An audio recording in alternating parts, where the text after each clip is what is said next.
les 3-4 premières années de mes business, chaque année, je faisais beaucoup plus que ce que je pensais que j'allais faire. Et j'étais surpris positivement.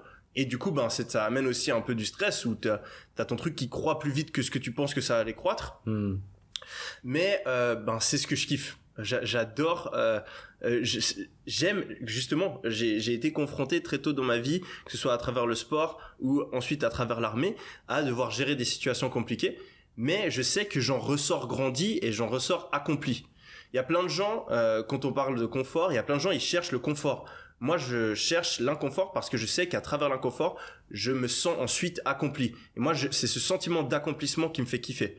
Le sentiment d'avoir réussi quelque chose de difficile. Donc, voilà, toujours plus de clients, mes business e-commerce qui croient, mon business de formation qui croît. Je lance encore un business de logiciel. J'ai d'autres projets à côté.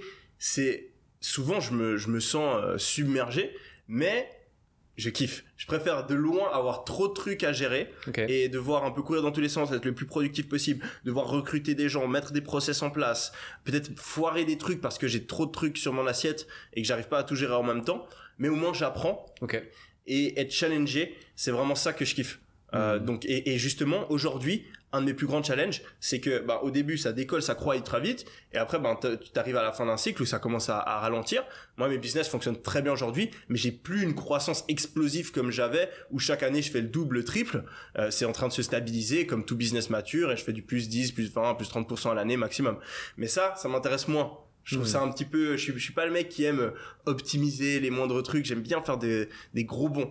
Et donc, aujourd'hui, j'essaie de développer de nouvelles activités. C'est pour ça que, par exemple, sur mon business de formation, on est passé de 1 à bientôt 6-7 formations pour essayer de créer une espèce d'université 2.0 où justement on aide des gens dans des thématiques différentes. Et je suis en train de réfléchir à de nouveaux business à lancer ou changer le business model que j'ai sur certains business pour pouvoir avoir plus de croissance et avoir justement retrouvé un peu ce sentiment de waouh, ça explose et on essaie de gérer comme on peut les nouvelles activités.